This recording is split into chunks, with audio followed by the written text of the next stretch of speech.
La Sociedad Española de Radiodifusión presenta... Ser... ¡Viva la radio! Podcast. Siempre. Estás escuchando el Abierto de Hoy por Hoy. Cada día analizamos las noticias más relevantes de la actualidad, las claves políticas, económicas y sociales, con las voces de los protagonistas y los distintos puntos de vista de nuestros tertulianos.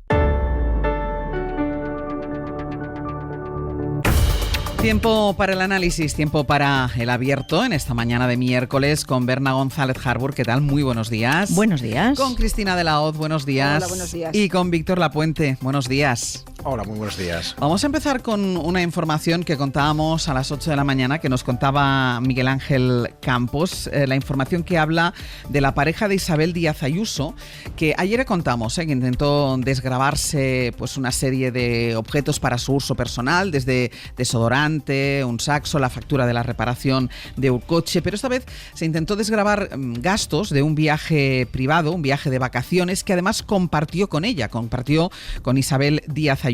Intentó pasar el gasto de ese viaje que hicieron a Zagreb y a Creta como si fuese un viaje de trabajo, y esto figura en el expediente de Hacienda. Consta cómo intentó desgravarse el alquiler de 2 coches, pero hay más. Miguel Ángel Campos, hola de nuevo. Hola de nuevo, buenos días. Para ese viaje, Campos, Isabel Díaz Ayuso reservó la sala de autoridades del aeropuerto de Barajas, evidentemente a cargo de la Comunidad de Madrid, y enfatizamos que no era un viaje oficial o de trabajo, fue un viaje privado.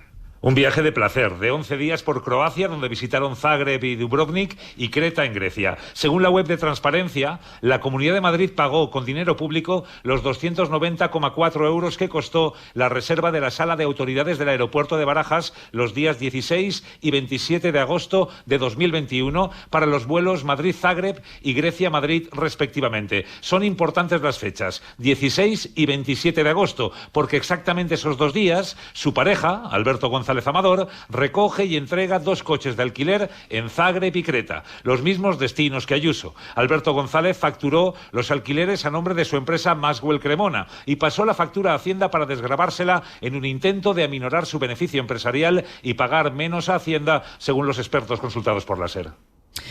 A esta hora la Comunidad de Madrid todavía no ha dicho nada, ¿no, Campos? Porque esta redacción ya le ha preguntasteis ya ayer específicamente por estos gastos que el novio de Ayuso intentó desgravarse, y habiendo dado la noticia a las 8 de la mañana, sigue sin haber respuesta de la Comunidad de Madrid. 12 horas y media de silencio, Ángels. La cadena SER ha preguntado a Ayuso a través de su gabinete de prensa si fue en esos coches alquilados por su pareja, si sabía que Alberto González había pagado esos alquileres a nombre de su empresa Maxwell Cremona, y si supo que pretendía desgravarse el gasto ante Hacienda. ¿Por qué cargó al erario público el coste de la sala de autoridades del aeropuerto de Barajas para un viaje de vacaciones privado? Y si su pareja, Alberto González, compartió con ella esa sala reservada para autoridades en el aeropuerto. A ninguna de estas preguntas, formuladas por escrito en la tarde de ayer, hemos obtenido respuestas. Silencio, Ángels, desde el gabinete de prensa de la presidenta de la Comunidad de Madrid. Pues si hay respuesta a lo largo de este programa, Campos, nos pides paso y nos la cuentas. Así es, hasta luego. Pues lo que Isabel Díaz Ayuso denomina una multa, una simple multa de Hacienda, porque el otro día en su comparecencia volvió a hablar del tema de su pareja, del caso de su pareja, como una multa de Hacienda. Poco a poco vamos conociendo detalles. El otro día contábamos esas reuniones que mantuvo su representante legal hasta en 17 ocasiones con Hacienda. Ayer empezamos a conocer todos esos gastos de uso privado, de objetos privados que intentó desgravarse Hacienda, y ahora conocemos el intento de desgravarse también el alquiler de estos coches durante un viaje de vacaciones, que está comprobado porque se comparan las fechas con el alquiler de la sala de autoridades del aeropuerto de Barajas y coincide plenamente con el intento de desgravarse esos gastos, con lo cual se puede deducir de ahí que el viaje lo hicieron juntos. Víctor. Bueno, yo creo que hasta lo revelado esta mañana a las 8 aquí en la cadena SER, yo creo que el caso era feo, pero privado, ¿no? No hay corrupción pública, no hay investigaciones sobre si las actuaciones de las administraciones públicas, en este caso la Comunidad Autónoma de Madrid, fueron amañadas, condicionadas, tergiversadas para favorecer a un particular, porque la definición canónica de corrupción quiere decir el abuso de la cosa pública para beneficio privado. No lo había ni se sospechaba. Era un caso feo, pero no corrupto. Ahora bien, si se confirma esta noticia, que adelantabais a las 8, pues y que la presidenta madrileña reservó con cargo al erario público la sala de autoridades del aeropuerto de Barajas para los vuelos de salida y llegada de su viaje privado, pues ahí sí que puede existir potencialmente un abuso de recursos públicos. Y aquí la legislación española yo creo que no es lo suficientemente precisa y sobre todo la actuación no ha quedado lo suficientemente clara. Ya hace 15, 20 años se hablaba del abuso, ¿no?, en la utilización de los coches oficiales por parte, pues no sé, de la Generalitat Valenciana para hacer, pues bueno, llevar a los políticos a actos privados y vacacionales o actos de partido, ¿no?, que no están contemplados en teoría por esta situación.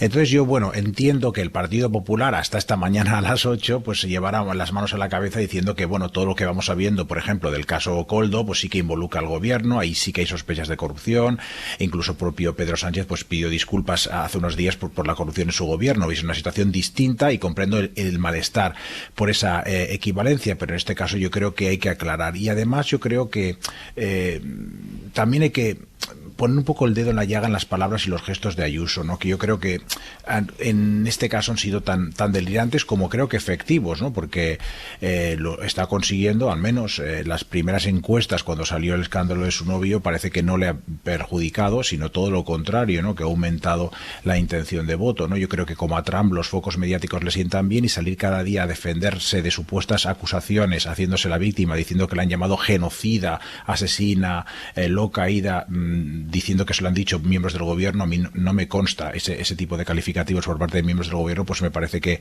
le conviene, ¿no? También me sorprendería, Víctor, que perjudicara el caso de su novio si no le perjudicó las muertes en las residencias durante la pandemia, que es infinitamente más grave. Pero yo precisamente por eso, ¿no?, yo creo que los focos mediáticos le sientan bien, porque también durante la pandemia ella supo postularse como víctima de un gobierno opresor que nos encerraba en casa, ¿no? Y esa es la idea, de tener los focos mediáticos todo el día encima y además proyectarte como víctima de un gobierno superior supuestamente autoritario como el de Sánchez, ¿no? Sí, en ese sentido, bueno, lo que no mata engorda, ¿no?, como se dice vulgarmente, pero que estoy pensando en Trump y todas sus imputaciones, ya cierta condena en muy diversos ámbitos, desde el uso de dinero de financiación de campaña electoral en el pago a una mujer para ocultar la prostitución o la relación que habían tenido. Bueno, tantos casos que acumula Trump y que sin embargo no le perjudican, ¿no? Esta es la perversión de este momento de las democracias en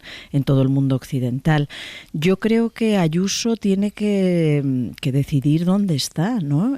Ayuso está con la evasión de impuestos, con las trampas fiscales, los delitos fiscales que ya ha confesado su pareja, o está con la lucha contra la corrupción, porque nos intenta mostrar la imagen de una ejemplaridad con la Asamblea de Madrid investigando la supuesta corrupción del presidente del gobierno o de la esposa del presidente del gobierno, ella siempre denunciando la corrupción, o está con la defensa de un señor que ha evadido impuestos, que confiesa sus delitos fiscales y que ahora vemos que es que hasta pasa el saxofón, los coches de alquiler de su viaje de placer, en fin, todos podemos comprender trampas de personas, ¿no? Pero una presidenta de una comunidad no puede comprender, ni puede estar a favor, ni puede apoyar, ni sentirse perseguida porque existan esas trampas y esos delitos fiscales más que trampas. Entonces, bueno, ella está intentando dar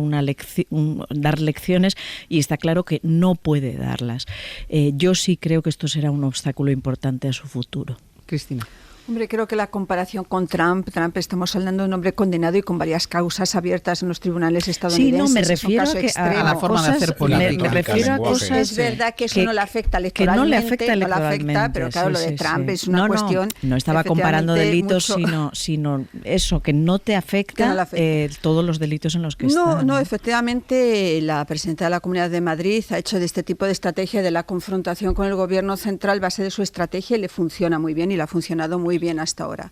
Con respecto a la información, es verdad que lo del uso de la sala de autoridades nos puede llamar la atención, pero hemos conocido otros casos recientemente de que se utiliza la sala de autoridades para viajes privados, incluso por personas que no tienen un cargo electo, como el que tiene Isabel Díaz Ayuso, y quizá lo que haga falta será un control o un nuevo reglamento de funcionamiento de quién puede y quién no puede usar la sala de autoridades. Al margen de que este punto de quién puede o no puede usar la sala de autoridades, es que hay un pago para el uso de las salas de autoridades que sale de los presupuestos de la Comunidad de Madrid. Sí, pero que te quiero decir, como una polémica recientemente, es que no quiero utilizar, es que también hubo una polémica recientemente también por parte de una persona de la sala de autoridades que evidentemente corre a pago de la administración, y posiblemente es porque no está regulado convenientemente quién puede usarla y quién no puede usarla. Yo no sabía de hecho además ni que se tenía que pagar. Yo pensaba que simplemente por el hecho de que fueras autoridad o cónyuge de una alta autoridad de este país, pues podías utilizarla sin más. Ha sido un descubrimiento saber que se tenía que pagar.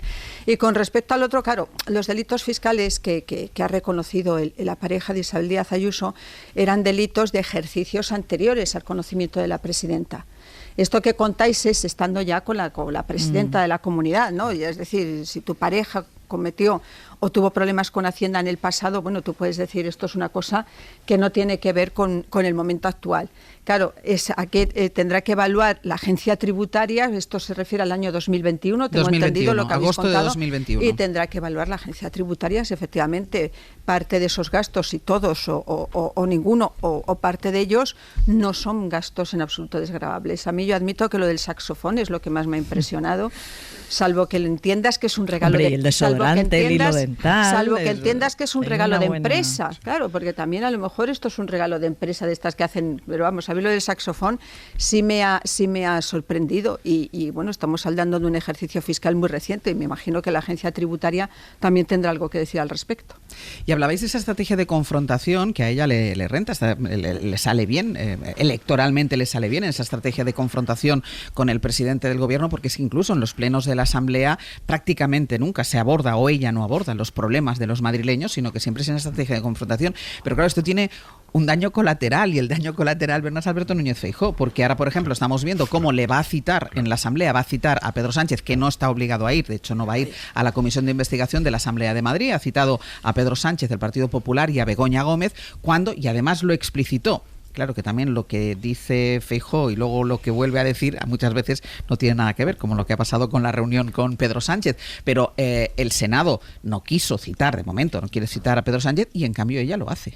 Claro, bueno, vuelve a quedar en evidencia quién lleva a quién a rastras, ¿no? Es decir, no es Feijóo el líder del Partido Popular, sino que está siempre a remolque, intenta sacar cabeza, intenta dar consignas, intenta mostrarse como líder y constantemente se le ve a remolque de lo que haga Ayuso, ¿no?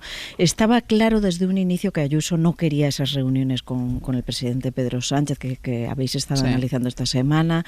Estaba claro que siempre denunció y se puso en contra de esas reuniones porque creía que eran una especie de espaldarazo a la financiación singular de Cataluña. Pero bueno, habían aceptado, Feijóo sentó cátedra y Feijóo dijo que no ir sería un error. Exacto. Y luego ella pues ha salido como ha salido. Y ahora un nuevo capítulo en esta escalada de política propia frente a la política de Génova, ¿no? Es decir, tener la posibilidad de llamar a Pedro Sánchez, o sea, le han citado como posible convocado a esa comisión de investigación. Ella, Begoña Gómez, sí será citada. Pues es también sacar una bandera de pelea directa y confrontación directa contra Moncloa. También lo hizo ayer o antes de ayer en estas declaraciones tan viperinas, ¿no? que van resultando frente a un Senado donde tiene la mayoría el Partido Popular que no se ha atrevido a dar ese paso, ¿no? Porque seguramente por las razones evidentes, y es que el caso es tan endeble que es muy difícil meterle mano. Ahora vamos a ver qué pasa con estas cosas que estáis revelando, porque todas las causas de corrupción pueden ser mayúsculas, generar miles y miles de folios, de sumarios, etcétera, pero al final pasan al anecdotario popular entre la gente por detalles como eso, como el desodorante y el saxofón, ¿no? Es decir, igual que todos nos acordamos de los trajes de Camps, aunque luego no resultara condenado, o ahora lo haremos del chalet de Ábalos en Cádiz, o del piso que se le pagaba a su novia o amiga o amante, etcétera. Bueno, pues son ese tipo de detalles los que pasan a la conciencia popular, los que todos vamos a recordar. Y bueno, esto no está todo escrito, ¿no? Voy a hacer una pausa. Volvemos a la vuelta. Os pregunto también a ti, Víctor, y a Cristina, por este daño colateral que puede ser Alberto Núñez Feijóo.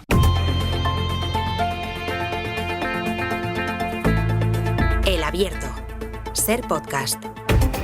En el Abierto, Berna González Harbour, Cristina de la Hoz y Víctor Lapuente hemos empezado el Abierto contando esa información que les adelantábamos a las 8 de la mañana, esos gastos que la pareja de Isabel Díaz Ayuso se intentó deducir, que consisten en el alquiler de unos vehículos para un periodo vacacional que compartió con la presidenta madrileña, y a partir de ahí hablamos de esa estrategia de confrontación que le da resultados electoralmente a Isabel Díaz Ayuso, a la presidenta madrileña, estrategia de confrontación con Pedro Sánchez, que deja en evidencia, Víctor, en más de una ocasión, como se ha podido comprobar en las últimas 48 horas, al presidente de su partido.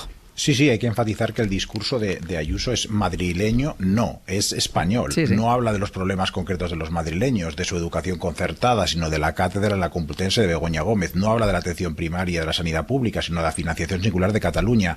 Entonces Ayuso hace de facto de líder de la oposición, lo cual no sería necesariamente malo para Feijóo si fueran en sintonía, pero es que tiene un discurso completamente opuesto. Si en estos momentos Génova intenta virar un poco hacia el centro, Feijóo, Borja Semper hablan de medidas sociales, de jornada de 4 días, pues en sus frecuentes entrevistas en los medios de comunicación Ayuso hace lo contrario, ¿no? Intenta pues transmitir una imagen del gobierno español como traidor a España, que intenta fabricar una nación ficticia en Cataluña, que intenta canjear presos por presupuestos, que exprime con impuestos a los madrileños, a los murcianos. Entonces deja en este sentido, yo creo sí, las críticas de Trump a Biden en mentirijillas infantiles.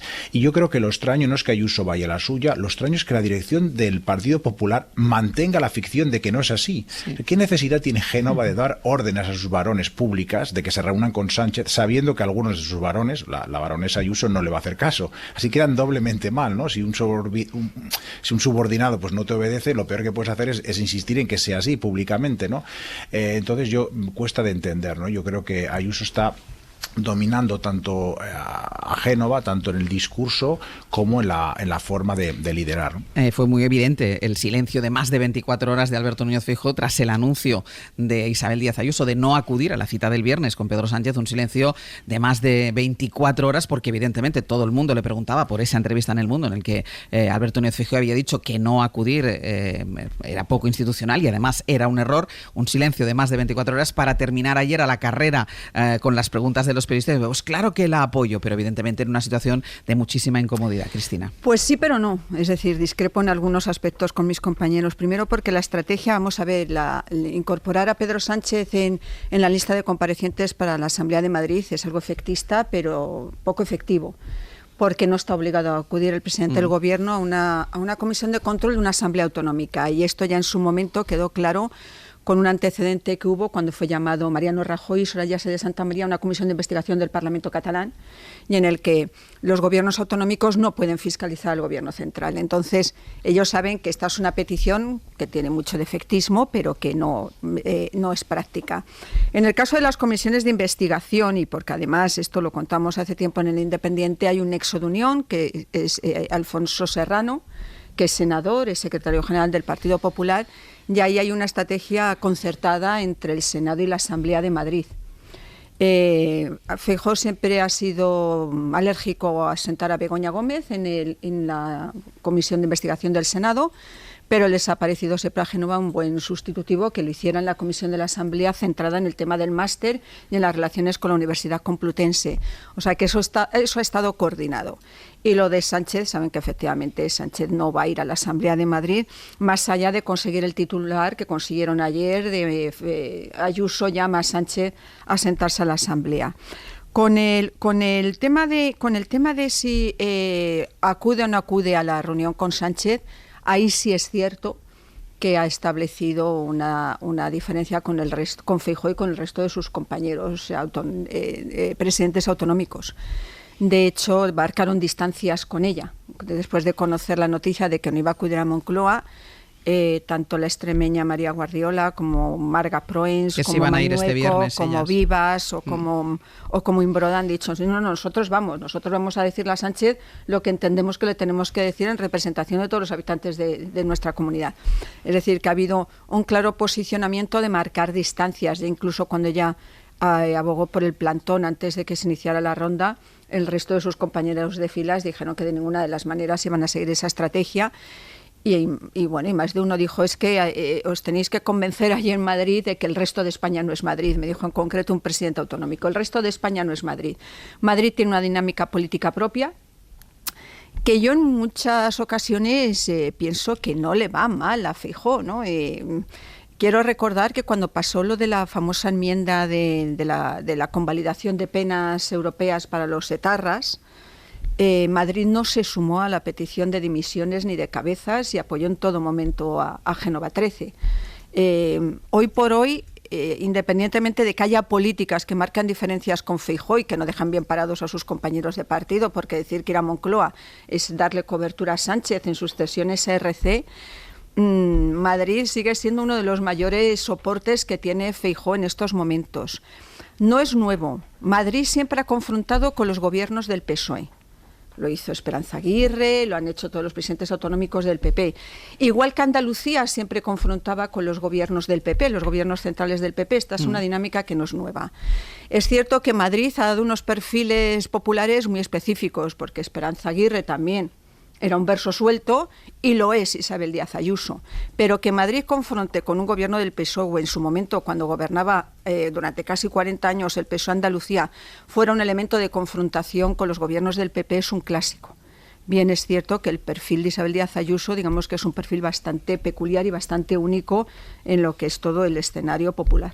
Yo quiero recordar que Isabel Díaz Ayuso, aparte de reservar y pagar supuestamente, o que tal y como estáis informando, esa sala de autoridades a cargo de las cuentas públicas, está utilizando el aparato público para defender a su pareja, que ha cometido delitos fiscales confesos, ¿no? Es decir, cuando Miguel Ángel Rodríguez, aquí lo hemos hablado muchas veces, su jefe de gabinete está en primera línea de defensa argumental, y no solo argumental, sino tras el telón, manejando y dejando claro cómo maneja las armas judiciales, y lo hemos visto la semana pasada con aquel Palante, o sea, cómo se convirtió en portavoz previo de lo que iba a hacer el Tribunal Supremo.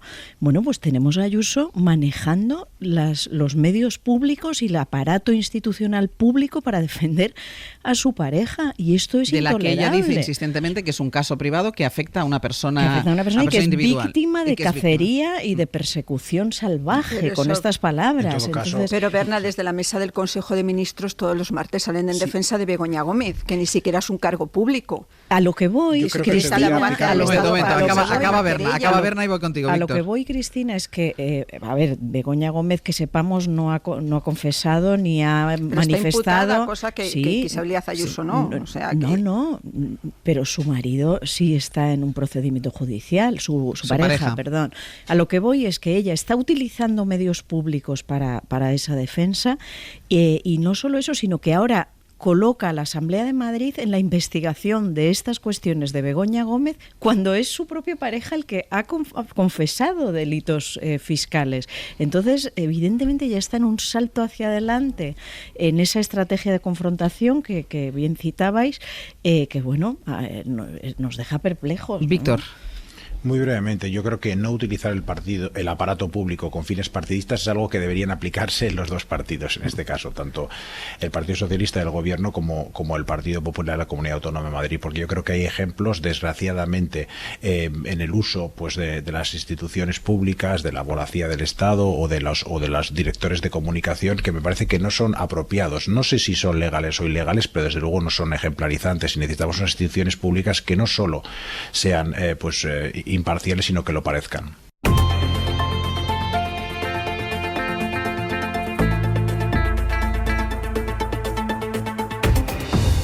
En el abierto, Berna González Harbour, Cristina de la Hoz y Víctor Lapuente. Vamos con esa alianza parlamentaria de ayer en el Congreso, inesperada y sorprendente. El Partido Popular aliándose con Sumar, con los socios del gobierno de Pedro Sánchez, para apoyarse mutuamente en dos votaciones que tuvieron lugar ayer en el Congreso, y todo esto dejando al margen al Partido Socialista. Ana Fernández Vila, buenos días. ¿Qué tal, Áñez? Hola de nuevo. El apoyo era el PP aprobando una propuesta de Sumar sobre las cláusulas abusivas de las hipotecas a cambio de que Sumar permitiese, en este caso con la abstención de los socios de coalición, la aprobación de una iniciativa del PP para que el Congreso tenga que aprobar el envío de armas o de tropas al extranjero. Una alianza, como decíamos, Ana, impredecible, insólita, que ha dejado la imagen política que tanto buscaba el Partido Popular, la de una victoria parlamentaria frente al PSOE, pero es que además es una victoria que está pactada con los socios de coalición. Escuchábamos hace un ratito a Patxi López cómo manifestaba su malestar, el malestar del PSOE por esa pinza entre Sumar y el Partido Popular, Ana. Sí, es lo que nos decían ayer en el PSOE, que no entendían nada, que no entienden por qué Sumar se ha prestado a hacerle el juego al PP en este momento de dura ofensiva de la derecha. Como decías, escuchábamos a Patxi López reprochándole a Sumar sus malos compañeros de viaje. Hay que estar a setas o a Rolex, decía el portavoz socialista. En lo que llevamos de legislatura sí habíamos visto al PSOE y a Sumar votando diferente en un pleno del Congreso, pero ayer fue la primera vez que los de Díaz se desmarcaron para apoyar una iniciativa del PP a cambio de que los populares les aseguraran con su apoyo que su ley para acabar con los abusos hipotecarios salía adelante. En Sumar se afanaban ayer en negar que esto fuera un intercambio de favores. Yo aquí lo quiero decir muy claro, no es una cosa por la otra, es bueno acabar con los abusos de la banca en las familias hipotecadas con cláusulas que han podido ser viciadas, y es bueno que los gobiernos tengan que rendir más cuentas ante el Congreso cuando quieren enviar tropas al extranjero.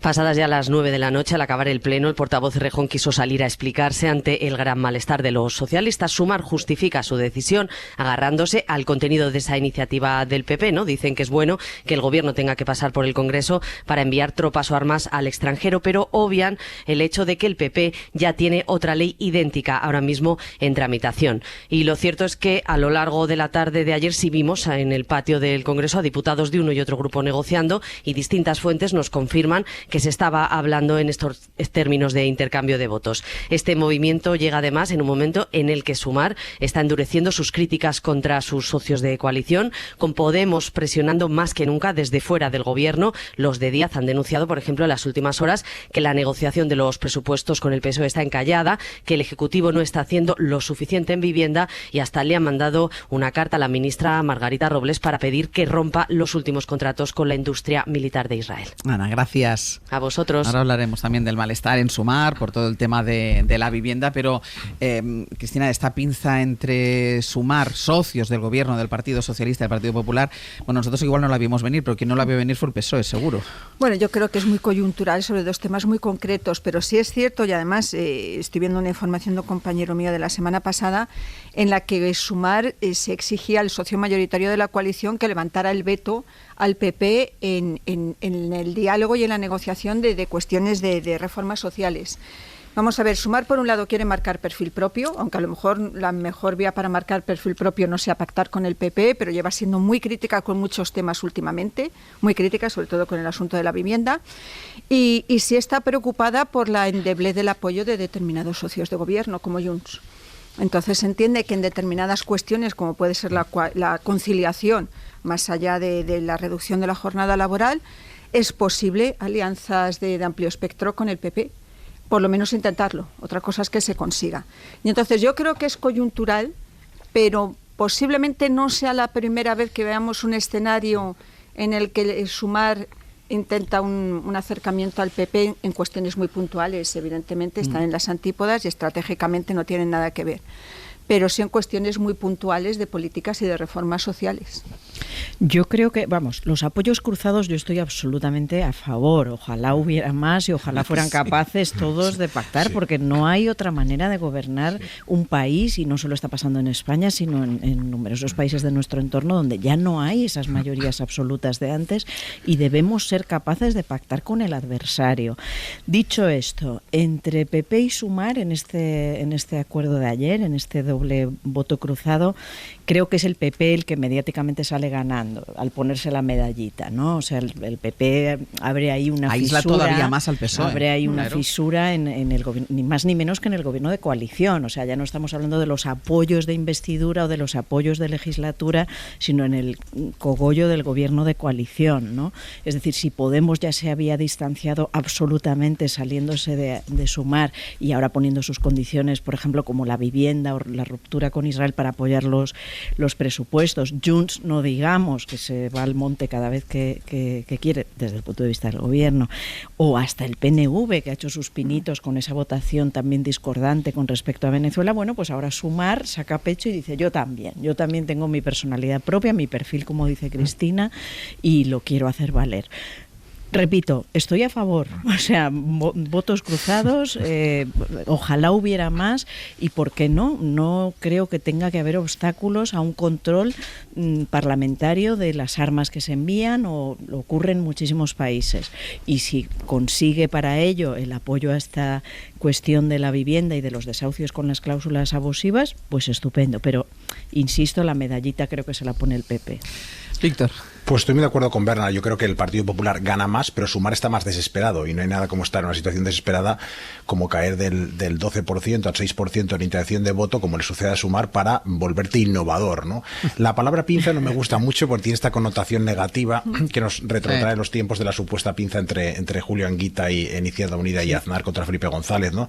Yo lo llamaría más bien una grieta en el muro que separa a la izquierda de la derecha en el Congreso, y creo que eso tiene una connotación más positiva, pero coincido también con Cristina que yo no creo que el muro caiga como el muro de Berlín, sino que esta es una grieta bastante pequeñita, un toque de atención a Sumar, que busca un poco de espacio, tomar aire tras muchos meses que se siente pues asfixiada bajo el ala socialista del gobierno. Y yo creo que hay que tener en cuenta que, a diferencia de lo que ocurría en la legislatura anterior, cuando varios meses las noticias venían encabezadas por anuncios o negociaciones de Yolanda Díaz en reforma laboral o Alberto Garzón en consumo, etcétera, por no hablar del pretérito más remoto con Pablo Iglesias en el gobierno, pero en esta legislatura prácticamente el debate público está monopolizado exclusivamente por noticias que atañen a los grandes partidos, pero no porque estén precisamente cruzando grandes propuestas políticas, sino más bien querellas judiciales, etcétera, y insultos y descalificaciones, pero todos los días a todas horas. Entonces, yo creo que como los partidos moderados, el Partido Socialista y el Partido Popular, han descubierto la fórmula secreta para absorber a los teóricamente más radicales como Sumar y Podemos o Vox, que es radicalizarse todavía mucho más en el discurso, el Partido Socialista y el Partido Popular, y le está saliendo bien, pues Sumar intenta hacer lo posible, pero como comentaba Cristina, yo creo que es más una excepción que una norma, una regularidad. Dicen que la política crea extraños compañeros de cama, pero esos extraños compañeros de cama suelen ser amantes furtivos y relaciones muy cortas, puntuales, ¿no? puntuales. Efectivamente, yo creo que es la necesidad que tiene Sumar es de marcar el territorio. Como comentaba Cristina, creo que es muy importante señalarlo. Creo que el bloque de la legislatura puede que se resquebraje, pero no por el lado de Sumar, ni tan siquiera de Podemos, que yo creo que está un poco revitalizado ahora, sino sobre todo por parte de Junts. Pues vamos a hacer una pausa y vamos a ir al siguiente punto de fricción que mantiene Sumar con sus socios de gobierno, con el Partido Socialista, que es todo lo que atañe a la cuestión de la vivienda, porque ahora mismo está en marcha la sesión de control al gobierno, pero en cuanto acabe la sesión de control hay comparecencia, hay pleno, hay debate sobre la vivienda, y a ello vamos a la vuelta. En el abierto, Berna González Harbour, Cristina de la Hoz y Víctor Lapuente. Decíamos que esa pugna interna que tienen ahora mismo Sumar con el Partido Socialista no se queda solo en la alianza que vimos ayer con el Partido Popular en el Congreso, porque los de Yolanda Díaz siguen presionando, y mucho, a los socialistas con el tema de la vivienda. Insisten en Sumar que la solución es la intervención del mercado. El resto de socios también está presionando al gobierno. Hablábamos antes de Podemos, por ejemplo, Guillermo Lerma. Hola de nuevo. Hola, buenos días, Ángel. Y el PSOE, el Ministerio de Vivienda, intenta sortear esta presión de los socios. Dice que se compromete a plantear soluciones. Hoy tendrá que comparecer en el Congreso la ministra Isabel Rodríguez.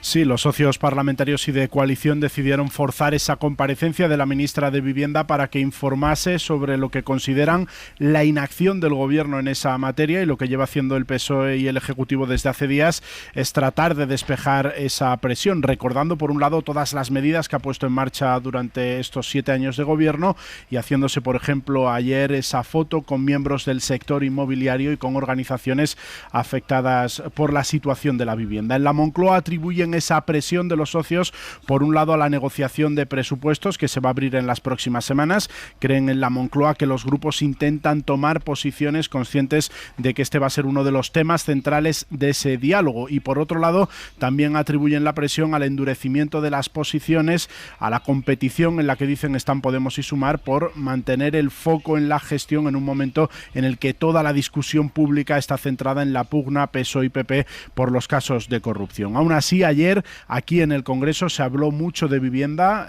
Consideran grupos como Sumar o Podemos que el debate que va a tener lugar esta mañana después de la sesión de control es crucial para el futuro de la legislatura. Lo decía, por ejemplo, el portavoz de Sumar, Íñigo Errejón. El PSOE y el Ministerio de Vivienda tienen que ser conscientes de que mañana es un día de encrucijada, que mañana se pueden jugar buena parte de la legislatura y que, por tanto, hay que llegar con propuestas. Piden más ambición al Gobierno. En el Ejecutivo admiten también cierta frustración a la hora de plantear medidas sobre este asunto porque, como ha pasado con la Ley de Vivienda, la aplicación de buena parte de ellas depende de las comunidades autónomas y de ayuntamientos, en su gran mayoría gobernadas por el Partido Popular. Guille, gracias. Hasta luego. En las horas previas a ese debate que va a empezar esta misma mañana en el Congreso sobre la vivienda, el presidente del Gobierno, Pedro Sánchez, y la ministra del ramo, Isabel Rodríguez, que es quien va a comparecer hoy, se reunieron con 30 organizaciones técnicas de la Mesa de la Vivienda antes de la apertura de ese debate. Javier Ruiz, hola de nuevo. ¿Qué tal, Ángels?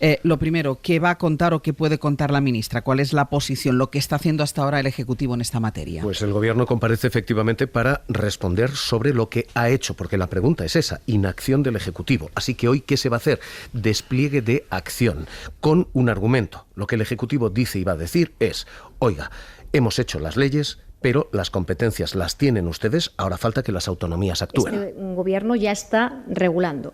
Cuestiones que quedan por regular no solo dependen del Gobierno, hay que activar y hay que pedir que todas las comunidades que tienen instrumentos para poner en valor medidas en beneficio de la reducción del precio del alquiler en sus territorios lo hagan.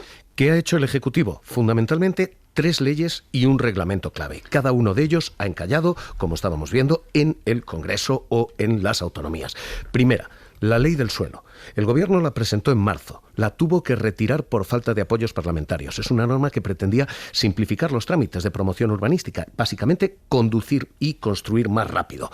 Eso cayó y estamos a la espera de apoyos, no ha vuelto al Congreso. Segunda, la ley de vivienda. Esta es la que permite declarar zonas tensionadas para congelar precios del alquiler y la que le da desgravaciones a los caseros que bajen el alquiler un 3 o un 5%. Esa norma está aprobada, pero no está aplicada, porque las autonomías del PP se niegan a aplicarla. Solamente en Cataluña y en Euskadi se está aplicando. Y tercera norma, la ley de alquileres temporales. Esta es la que pretende poner coto al Airbnb, al alquiler vacacional. Aquí está hecho el reglamento. Se ha elaborado, lo ha elaborado ya el Gobierno, exige causalidad para que un alquiler sea temporal, es decir, tú tienes que justificar, oye, tengo un estudiante o tengo un trabajador con una duración concreta, y tienes que tener un número de licencia, un registro. Esa norma, la de los alquileres temporales, tiene este reglamento, pero la norma la tumbaron el PP, Vox y Junts per Catalunya.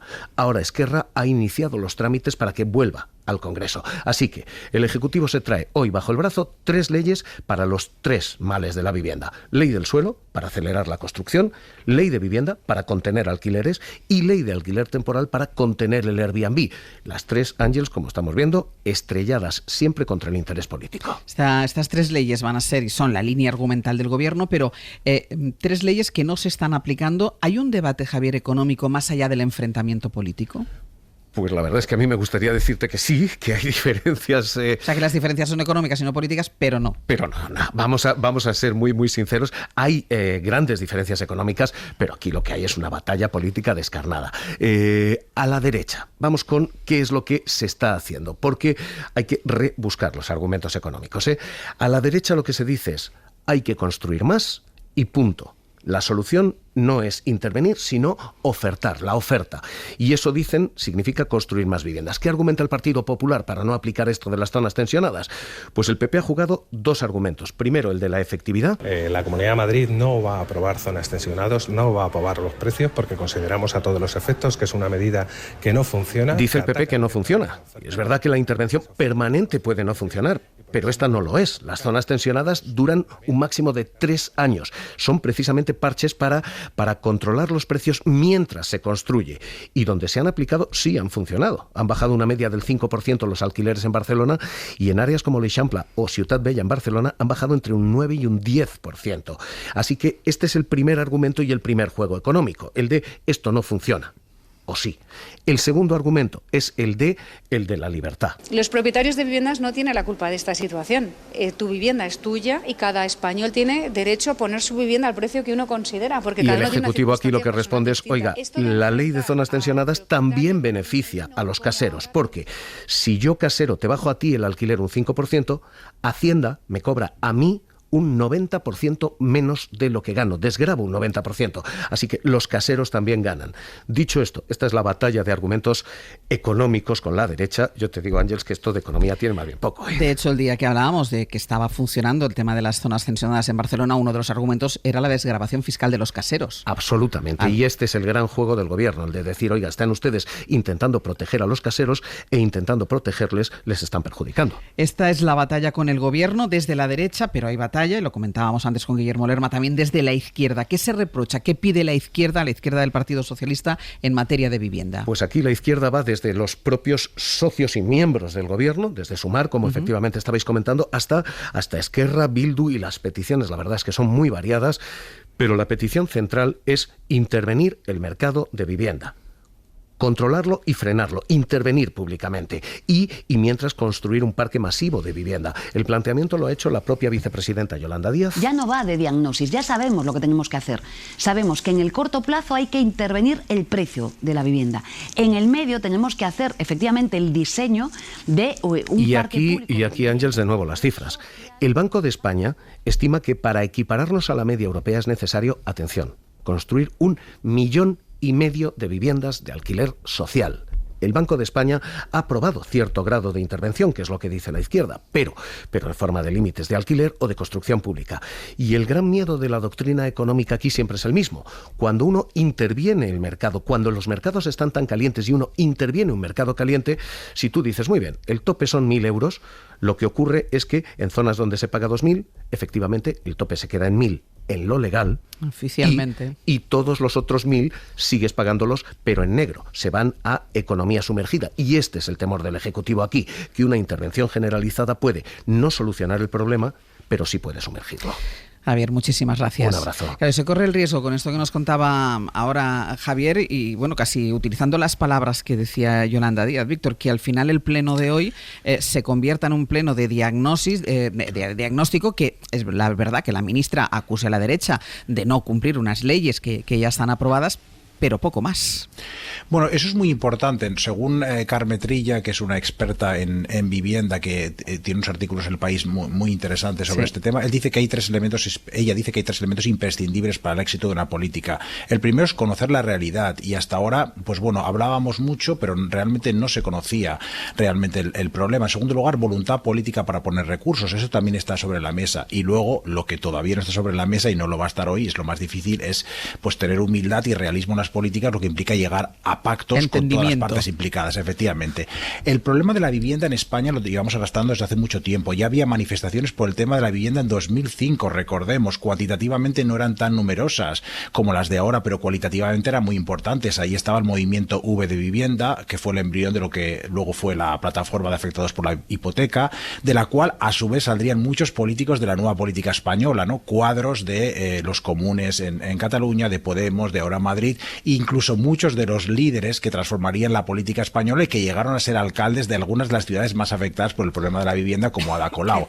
Y una vez esa generación de políticos está de salida, no podemos decir que haya una mejora de la situación de la vivienda, ¿no? Tampoco hay que decir ser dogmático y decir que ha empeorado, pero desde luego lo que está claro es que no es un problema que trasciende las barreras políticas e ideológicas y que hay que abordarlo con políticas abiertas, mixtas, de izquierdas y de derechas, políticas bisexuales, si se me permite la expresión, pero no se están dando. Creo que en estos momentos el gran problema está en la derecha porque se equivoca defendiendo un neoliberalismo que no defienden ni sus correligionarios europeos. Muchos países muy capitalistas de Europa está muy limitada la compra de vivienda para especular, si no es para vivir. Y desde luego no hay incentivos para invertir en la vivienda.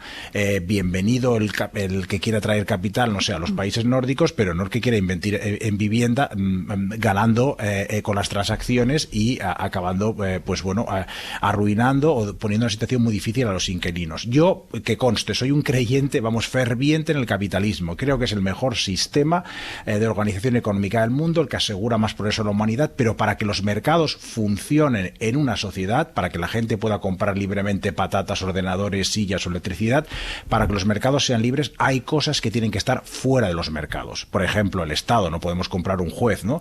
Y también debemos garantizar que todas las personas estén en una situación de partida equitativa, y eso significa vivienda a los 18 años, sea como sea, ¿no? Sea compartida, sea como sea, pero la autonomía personal pasa por tener un lugar donde vivir, que no necesita ser grande ni lujoso, pero sí autónomo, ¿no? Y por tanto la vivienda no puede ser un bien de especulación porque no aporta un valor añadido, ¿no? Y yo quiero fondos de inversión en España, sí, muchísimos, pero quiero que inviertan en startups y no en intercambiar casas como en el Monopoly. Ese capitalismo de Monopoly a mí no me gusta y el capitalismo industrial sí. ¿Verdad? Sí, tienes mucha razón, Víctor, ¿no? Y yo también creo que la política tiene que ser útil y los ciudadanos no van a entender otra cosa que no sea que la política sea útil. Es decir, si hoy vemos a la ministra de Vivienda llenarse de explicaciones de que las competencias están en las comunidades, que es verdad, que todo depende de los propietarios, que también es verdad. Bueno, si vemos todo este despliegue de leyes que nos ha contado Javier Ruiz, pero que se van chocando con una realidad que las convierte en inaplicables, los ciudadanos no lo vamos a entender, porque no lo podemos entender.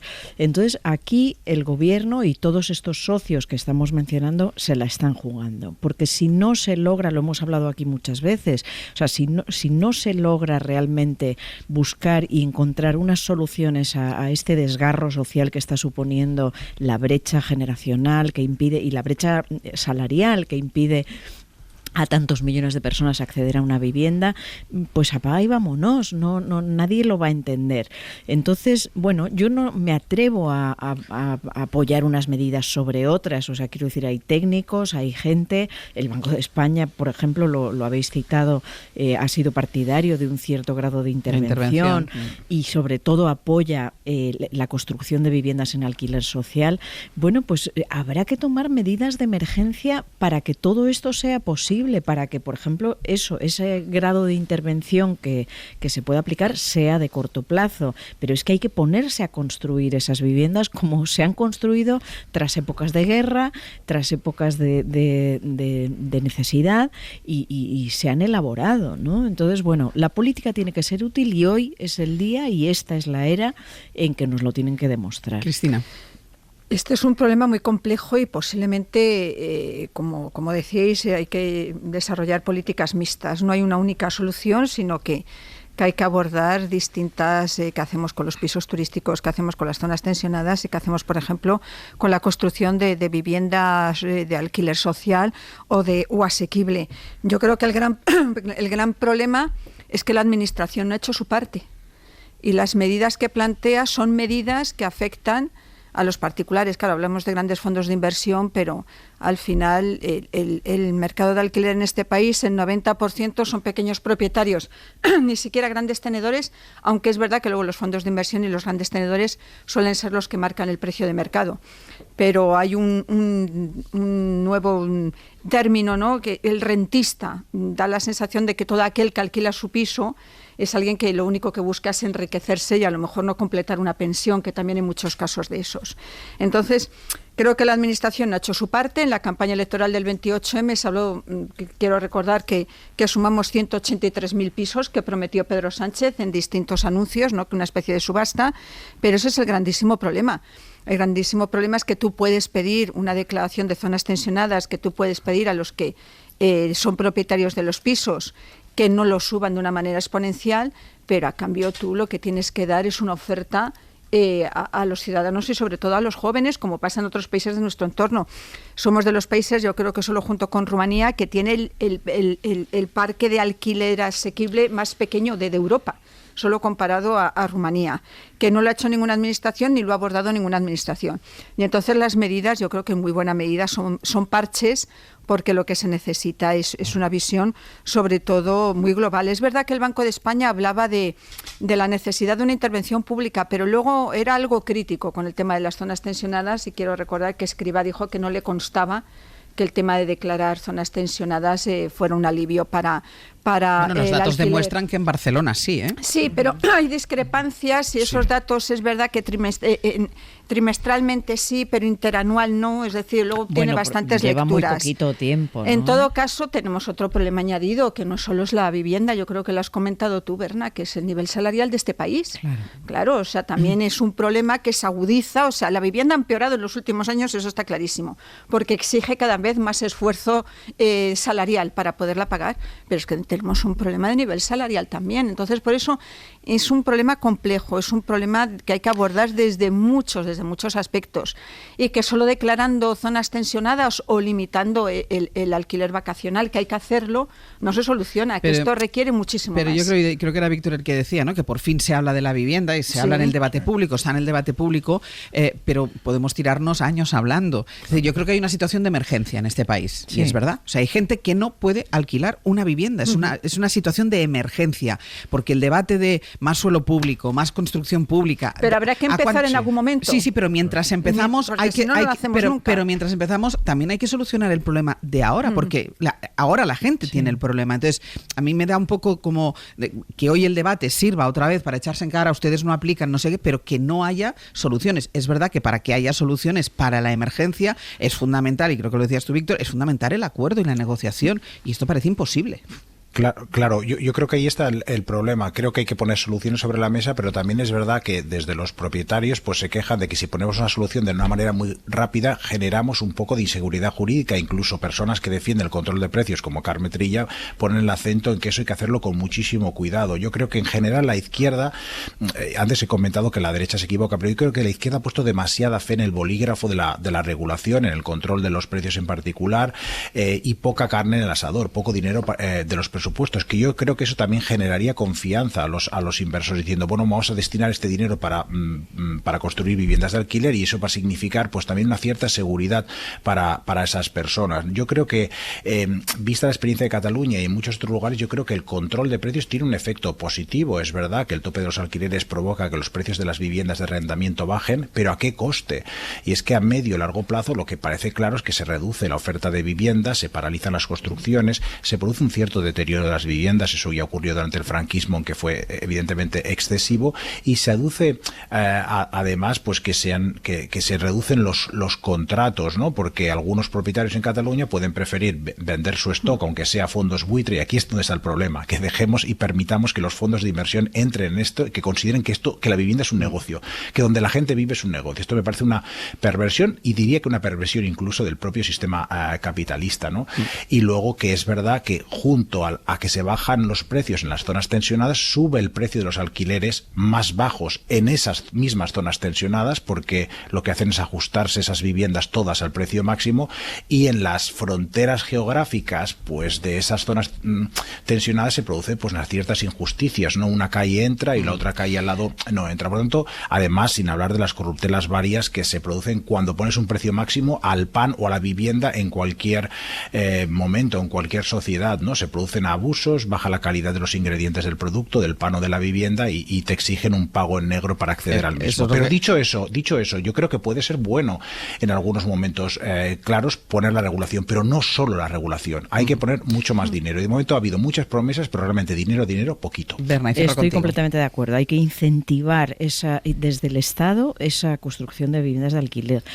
Una buena noticia aparentemente es que parece que Junts se va a plegar y va a apoyar finalmente esta iniciativa de Esquerra de los límites al alquiler temporal. Quiero recordar crónicas de Javier Ruiz, que aquí habéis comentado muchas veces, de cómo detrás de un supuesto dueño guay de un piso de alquiler, de estos de Airbnb, había, pues eso, Juan, ahora no me acuerdo de los nombres, no sé Amy Juanes. y Juan, sí. Y resulta que tenían 300, ¿no? Y van echando a ancianas de sus apartamentos porque compran bloques enteros y los destinan a alquiler vacacional. Bueno, eso, el capitalismo podemos defenderlo, pero necesita límites todos los días, de la mañana a la noche, ¿no? Tenemos que tener en cuenta que este es un fenómeno, por ejemplo, del alquiler vacacional, que no solo es exclusivo de España.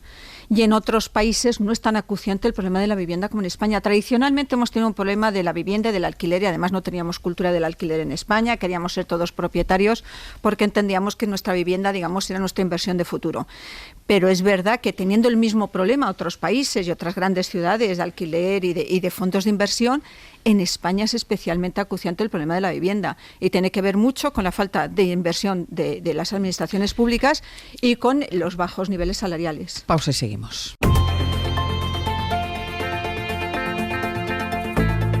El Abierto. Ser podcast. En El Abierto, Berna González Harbour, Cristina de la Hoz y Víctor Lapuente. Nos queda todavía un asunto de la política nacional, no sé si tendremos mucho tiempo para comentar, que es el cambio que hay para la dirección del cambio que propone el decreto del Gobierno para la renovación del Consejo de Radio Televisión Española. Antes de ir a ello y a los detalles, como está en marcha la sesión de control al Gobierno, ha habido una pregunta del Partido Popular, de Carmen Fúnez, exactamente a la vicepresidenta del Gobierno, María Jesús Montero, sobre la colonización que dice el Partido Popular de las diferentes instituciones por parte del PSOE, y entre esas instituciones Carmen Fúnez ha incorporado Radio Televisión Española. El caso Sánchez es el mayor caso de corrupción de España, porque es el de un gobierno contra el Estado, contra los jueces y contra la prensa, utilizando también Radio Televisión Española y su Consejo no solo para controlar los medios de comunicación, sino para pagar los votos de sus socios independentistas. No le tienen respeto a la institucionalidad al punto de que una presidenta de la Comunidad de Madrid se niega a acudir en un hecho sin precedente a una cita con el presidente del Gobierno. Señora Fúnez, insumisión institucional en lo que ustedes practican con la Fiscalía, con el Tribunal Constitucional, ahora con la presidencia del Gobierno. Respeten las instituciones, respeten la democracia y al Gobierno legítimo. Ha terminado María Jesús Montero con toda la bancada del Partido Socialista en pie aplaudiéndola. Y sobre esa renovación de Radio Televisión Española, del Consejo de Administración de la Televisión y la Radio Públicas, María Lourido, buenos días. ¿Qué tal, Ángeles? Vamos con los detalles. El Congreso podrá nombrar más consejeros que el Senado, para empezar, y el Gobierno, de esta manera, lo que pretende es sortear la mayoría absoluta que tiene el Partido Popular en esa Cámara. Sí, con el nuevo modelo, el Gobierno deja al PP sin la llave del bloqueo y podrá renovar el Consejo de Administración sin pactarlo con Feijóo, que hasta ahora ha sido imposible. Bastará con la mayoría absoluta, los 176 votos. Si en la primera vuelta no se logran los 2/3 de las cámaras, podrá ser elegido con la mayoría de la investidura y por primera vez podrán formar parte de socios de gobierno como Esquerra, Bildu o Junts. Por eso el nuevo Consejo será más amplio, pasa de 10 a 15 miembros, 11 los elige el Congreso, los otros 4 el Senado, donde el PP tiene mayoría absoluta. El Gobierno va a negociar con todos los grupos,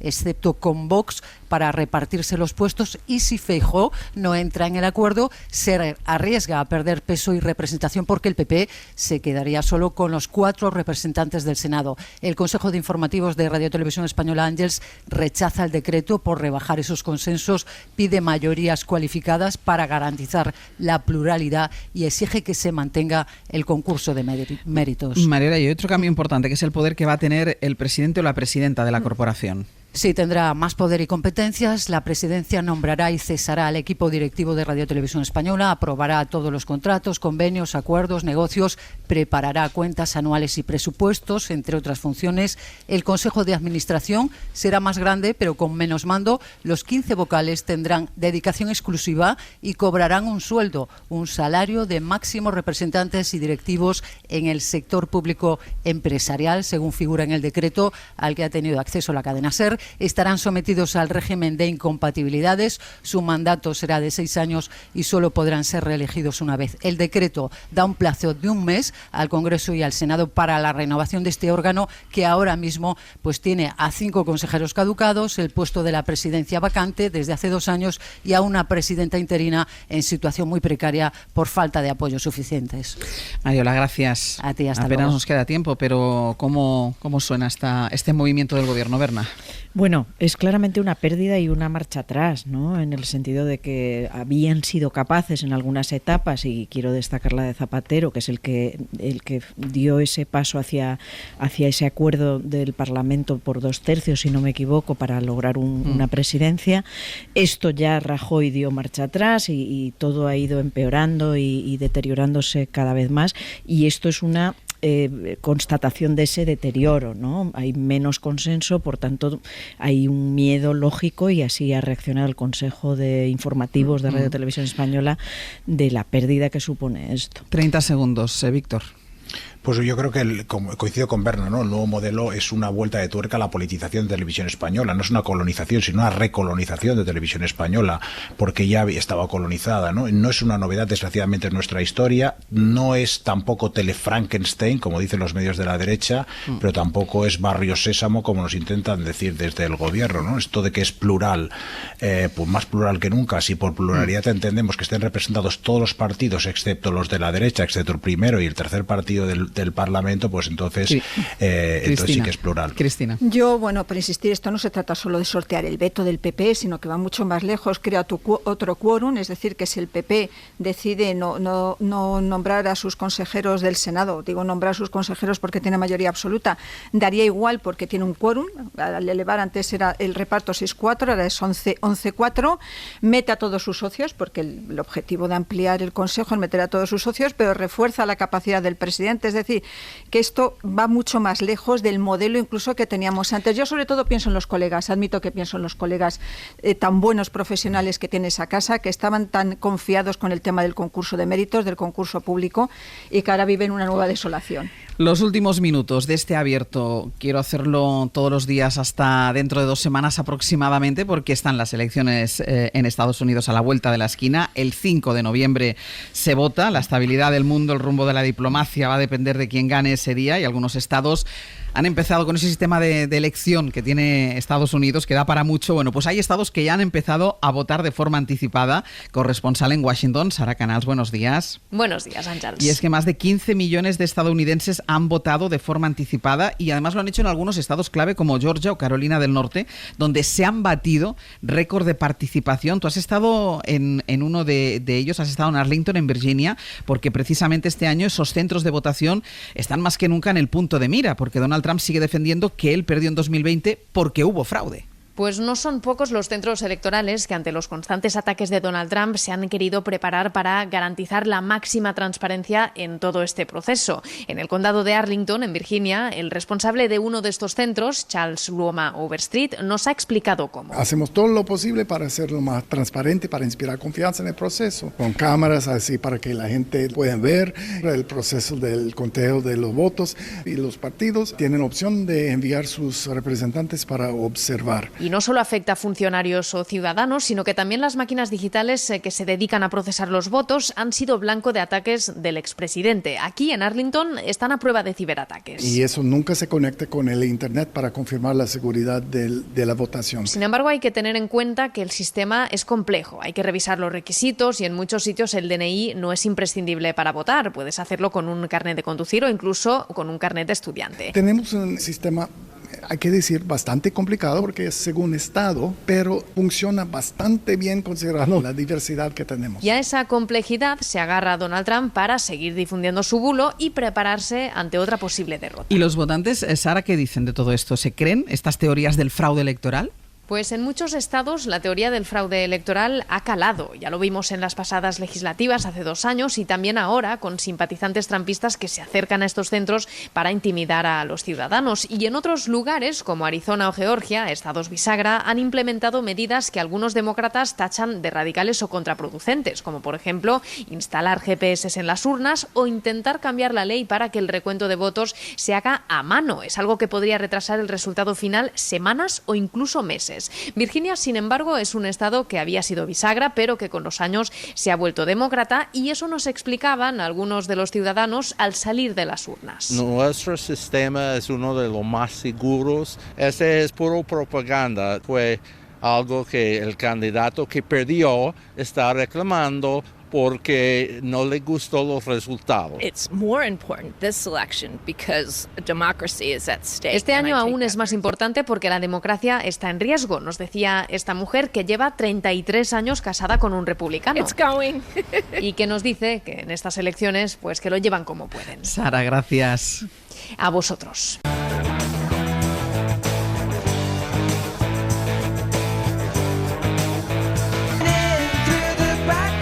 Vamos a ir terminando el abierto. Sergio Castro, Pepe Rubio, buenos días. ¿Qué tal? Y a partir de las 10, otra cosa. Y a partir de las 10 tenemos un poquito de rincón y la esquina. Vamos a pensar todos juntos. Lo vamos a hacer como siempre con Marta Sanz y con Manuel Delgado.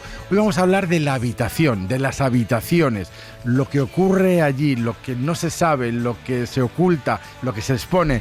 Y por tanto necesitamos también su ayuda. En el 900-100-800 les pedimos que nos cuenten historias de habitaciones, las propias, las extrañas, las suyas, las de otros, las compartidas, las habitaciones de hoteles, las habitaciones con ventanas o sin ellas, habitaciones maravillosas o, ¿por qué no?, habitaciones deprimentes, que de todo hay. Iba a decir, puedes llamar tú y explicar alguna experiencia que tienes de alguna habitación de hotel, por ejemplo. Ah, de hotel, quiero decir de habitación en general. De habitación de hotel. Vale.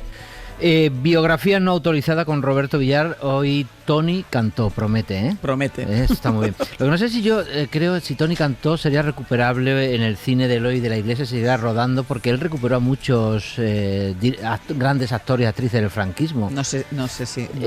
No sé si sería recuperable. Bueno, el caso que vamos a tener, el viaje de ida de Eloy de la Iglesia, el director de cine que tiene una mirada única y que miraba a donde nadie miraba en los años 80, en la época de la transición, donde nadie ponía el foco, él lo puso, y por eso era un director muy molesto. Hoy viajamos a la biografía de Eloy de la Iglesia. Y para terminar vamos a charlar sobre las 11:30 con Paz Vega, que dirige, ha hecho el guión e interpreta también su ópera prima, que es Rita, que va a poder verse en los cines a partir del viernes. Una historia bastante dura sobre la violencia de género en 1984, cuando aquello no era ni violencia ni de género, ni se podía conocer, y que se callaba en las casas, que es impresionante, que nos ha gustado mucho. Es muy bonita la película, nos ha gustado muchísimo. O sea, nos va a quedar de 10 a 11, no, de 11 a 12, es muy cinematográfico todo, ¿eh? Tony Cantó, Eloy de la Iglesia y Paz Vega. ¿Y tú que eres una estrella? Yo que soy una estrella. ¿Verdad? González Galbur, Cristina de la Víctor Lapuente, hasta la semana que viene. Supera. Adiós. Para no perderte ningún episodio, síguenos en la aplicación o la web de la SER, Podium Podcast o tu plataforma de audio favorita.